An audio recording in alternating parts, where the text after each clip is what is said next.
Hello, it's Dan Webster. I'm the head professional here at St Anne's Old Links Golf Club, and today I'm going to do a nice honest review of the new Callaway Rogue driver. There is two models, the Sub-Zero and the Standard. Today I'm going to look at the Standard head, okay? So one thing I'll show you before I do, this is inside the head. This is there's more carbon in the crown, very light piece of carbon here, more carbon in the crown, which means we can put more weight around the face, which basically means more forgiveness. They've also put the hourglass rods in, so again the jailbreak technology is still there, but they made them a bit stronger this time. What the hourglass rods do is they keep the top of the club and the sole club close together, less energy loss through crumpling, if you like, or a crunching of the face. So again, good feature from Callaway. This is their thing. Jailbreak is their thing, and Rogue is just an updated Epic in my mind. It is slightly more forgiving, a little bit bigger than Epic. We're going to hit a few shots with it in a second and see how it performs. If you've bought Epic already, are you wondering whether or not you should invest in Rogue? Again, I'll chat to you a little bit about that shortly. But yeah, looks pretty good. I'm interested in giving it a smash. I'm going to try it with the Evenflow Project X shaft in it, and it's a stiff. Okay, let's head over into the studio and whack a few balls. So earlier I did the TaylorMade M3 review, and you can watch that here. It's worth having a little look at it. This is the Rogue. As with the earlier review, and any fittings you go to, make sure you use the ball that you play with. I'm using TaylorMade TP5. It's a brand new ball. Again, I want to get the most accurate numbers for me, that suits me. Now, when I look down at the face here, one thing I noticed immediately with the Rogue is it looks a little bit bigger, definitely, but it sits slightly closed, okay? That's for me. Now, again, I don't like to see a ball go left, and that slightly closed look in setup makes me feel like it might go a little bit further left. So, yeah, not an ideal one. Let's give it a hit, see how the numbers look, see how the club performs.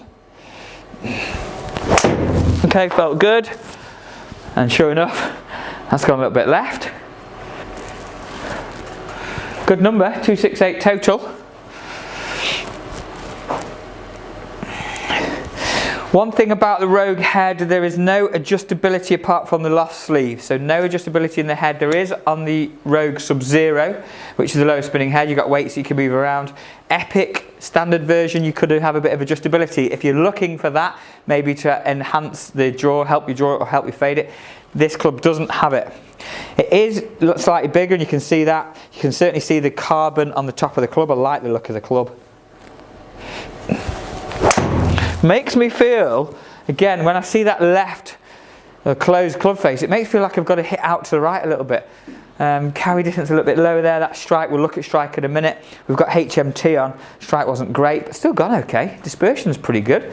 Carry distance 230, total 250 there. Okay, last one.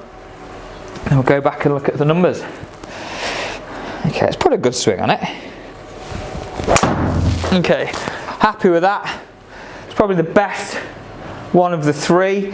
Definitely carry 240, running out into the mid 260s. Okay, let's go and have a little look at some of the numbers. So yeah, just having a little look. I have left up the numbers from the M3 twist face product earlier, so we can do a little bit of a comparison as well. Certainly launch angle, average launch angle here was 11, but if you notice in there's a 9.4, we'd probably get rid of that. Didn't quite catch it. One thing I can certainly see, there's less spin off this head. Well, interesting to see where the strikes were. Yeah, you notice there's the bottom, the lower strike, but the other two strikes are pretty much central. If I just have a little compare, this is quite interesting. Okay, so as we can see, M3 seems to launch a little bit higher. Again, we know that I didn't quite strike one of these. It might have skewed the results a little bit. Spin, definitely 2000 with the Rogue, slightly lower spin. Again, I spoke about high launch, low spin. I'm looking at getting about 14, 15 launch and 2000 spin. You know, these clubs between the two of them are pretty good. Ball speed identical off both. So that basically says none of them are coming off faster or not than the other. But yeah, happy with what the numbers are looking like. Carry distance very similar, total distance. Coming back to the Rogue's numbers, so if I just look purely at Rogue now and strike here, ball speed's good, launch angle a little bit lower. I can adjust that on the loft sleeve, definitely lower spin.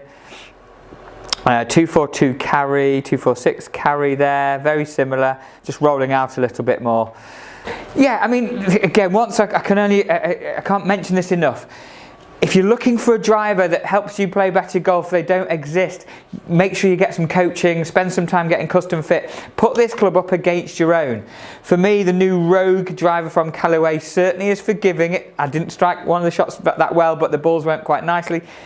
I mean, it's given me good numbers. If I get that right, correct launch and spin, the ball speed's very similar to the M3, so it's coming off at exactly the same ball speed with my swing speed. That's quite interesting. The claims there that it might come off a little bit hotter. However, I found it didn't.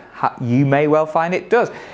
Everybody's individual. You have a different swing, different style of making contact with the ball.